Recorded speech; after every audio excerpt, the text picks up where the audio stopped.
எல்லாருக்கும் வணக்கம். இன்னைக்கு நாம சித்தர் காகபுஜண்டரோட ஒரு ஆழமான ஞானத்தை பத்தி பார்க்க போறோம். இது நமக்கும் நம்மளோட செயல்களுக்கும் இந்த ஒட்டுமொத்த பிரபஞ்சத்துக்கும் இருக்கிற ஒரு ரகசிய தொடர்பை பத்தினது. வாங்க இந்த ஞான உலகத்துக்குள்ள போகலாம். இந்த கதை மனுஷங்க கிட்ட இருந்து ஆரம்பிக்கல. பிரபஞ்சத்தோட உச்சபட்ச நீதிமன்றத்துல ஒரு பெரிய புகார் வைக்கப்படுது. ஒரு அவலக்குரல் ஓங்கி ஒலிக்குது. அது யாருடையதுன்னு நினைக்கிறீங்க? ஆமா, இந்த புகாரை கொடுத்தது ஐந்தறிவு ஜீவராசிகள் தான். அத்தனை ஜீவராசிகளும் ஒன்னா சேர்ந்து மனித குலத்துக்கு எதிரா ஒரு மிக வலுவான வாதத்தை முன்வைக்குது. அது அந்த பிரபஞ்சத்தையே ஒரு நிமிஷம் அதிர வச்சிடுச்சு. ஈஸ்வரனும் அந்த ஜீவராசிகளோட கோரிக்கைய ஏத்துக்கிட்டாரு. அப்போ ஒரு பிரபஞ்ச விதியே உருவாச்சு.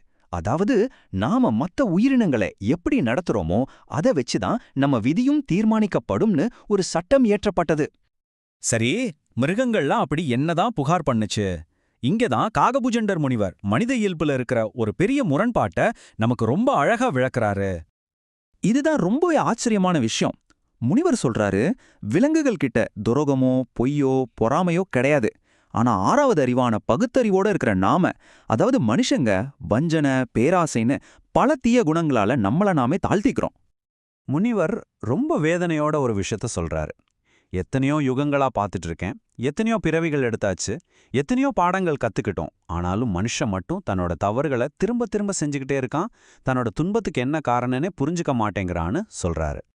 ஆனா இதுக்கு ஒரு விமோசனமே இல்லையா? எல்லாம் முடிஞ்சு போச்சா? இல்ல. இதுல இருந்து மீண்டு வர்றதுக்கு ஒரு வழி இருக்குன்னு முனிவர் சொல்றாரு. நமக்காக காலத்தோட ஒரு ரகசிய ஜன்னலை ஒரு திறந்து காட்டுறாரு. சித்திரகுப்தனோட 1/2 மணி நேரமா? அப்படின்னா என்ன? இது நேரடியா ஒரு 30 நிமிஷம் கிடையாது. இது ஒரு உருவகம். இது முழு சித்திர மாசத்தையும் குறிக்குது. இந்த ஒரு மாசத்துல நம்ம செய்யற ஒவ்வொரு செயலுக்கும் ஒரு அசாதாரணமான சக்தி இருக்கு. நம்ம விதியையே மாத்தி எழுதக்கூடிய ஒரு வாய்ப்பு இது. அப்போ இந்த முக்கியமான மாசத்துல நாம என்ன செய்யணும்? முனிவர் ரொம்ப எளிமையான ஆனா ரொம்ப சக்தி வாய்ந்த சில வழிகளை சொல்றாரு. காஞ்சிபுரம் சித்திரகுப்தன் கோயில்லையோ இல்ல திருவண்ணாமலை அருணாச்சலேஸ்வரர் கோயில்லையோ ஒரு விளக்கேத்தலாம். அந்த விளக்க பார்த்துக்கிட்டே சித்திரகுப்தாய நமகான்னு சொல்லலாம். அப்புறம் வெற்றில மேல சக்கரை வச்சு படைக்கலாம். இதெல்லாம் யார் வேணும்னாலும் செய்யக்கூடிய விஷயங்கள் தான். சரி, இந்த சடங்குகள் மட்டும் செஞ்சா போதுமா? நிச்சயமா இல்ல. உண்மையான நோக்கம் இல்லாம செய்யற எந்த ஒரு சடங்குக்கும் அர்த்தமே இல்லைன்னு முனிவர் ரொம்ப ஆணித்தரமா சொல்றாரு. முனிவர் நம்ம கிட்ட ஒரு கேள்வி கேட்கிறாரு. நாம செய்யற சடங்குகள், சொல்ற மந்திரங்கள் எல்லாத்தையும் தாண்டி இந்த பிரபஞ்சம் உண்மையிலே எந்த விஷயத்துக்கு மதிப்பு கொடுக்குது? அதோட நாணயம் எது? இதுதான் இந்த போதனையோட மையக் கருத்துனே சொல்லலாம். பிரபஞ்சம் நம்ம கிட்ட இருந்து பணத்தையோ பெரிய பெரிய யாகங்களையோ எதிர்பார்க்கல. அது எதிர்பார்க்கறது எல்லாம் பசியோட இருக்கிற ஒரு விலங்குக்கு நாம வைக்கிற ஒரு வாய் சோறு, இல்ல தாகத்தோட இருக்கிற ஒரு உயிருக்கு நாம கொடுக்கிற கொஞ்சம் தண்ணி. இது மாதிரியான சின்ன சின்ன கருணை செயல்களுக்கு மட்டும்தான் பிரபஞ்சம் செவிசாய்க்கும். நாம இதிலிருந்து எடுத்துக்க வேண்டிய மிக முக்கியமான பாடம் இதுதான்.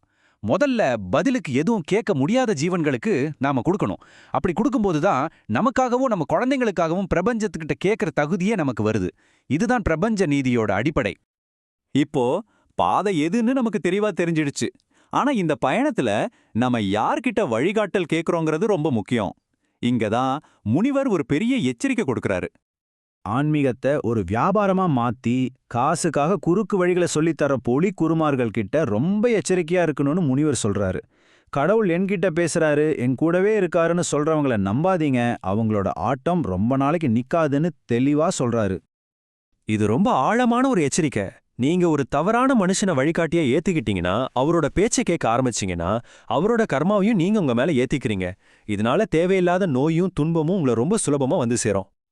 அப்போ என்னதான் பண்றது? முனிவர் சொல்றாரு, முதல்ல உங்களோட சொந்த புத்திய பகுத்தறிவா பயன்படுத்துங்க. ரெண்டாவதா சொன்னத வாழ்ந்து காட்டின திருமூலர் மாதிரி உண்மையான சித்தர்களோட எழுத்துக்களை படிங்க. அவங்களோட ஒவ்வொரு வார்த்தையும் அவங்க அனுபவத்திலிருந்து வந்தது, அதை நம்புங்க. இப்போ நாம கடைசி கட்டத்துக்கு வந்திருக்கோம். இதுதான் எல்லாத்தோட முக்கியமான சாரம்.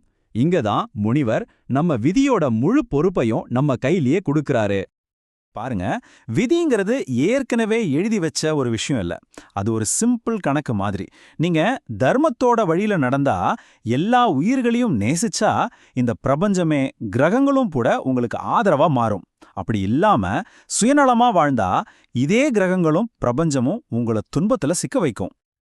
ஆக முக்கியமான விஷயம் இதுதான். நாம விதியோட கைதிகள் கிடையாது. நாம தான் நம்ம விதியோட சிற்பிகள். நாம மாறினா நமக்காக இந்த பிரபஞ்சமே மாறும். நாம மாறாம அப்படியே இருந்தா காலம் மட்டும் போய்கிட்டே இருக்கும். நாம மட்டும் அதே இடத்துல இருப்போம். முனிவர் நம்ம முன்னாடி ஒரு ஆழமான கேள்விய வச்சுட்டு போறாரு. காலம் நம்மள ஜெயிக்க போகுதா இல்ல நாம காலத்தை ஜெயிக்க போறோமா? இந்த முடிவு உங்க கையில தான் இருக்கு. நீங்க எதை தேர்ந்தெடுக்க போறீங்க?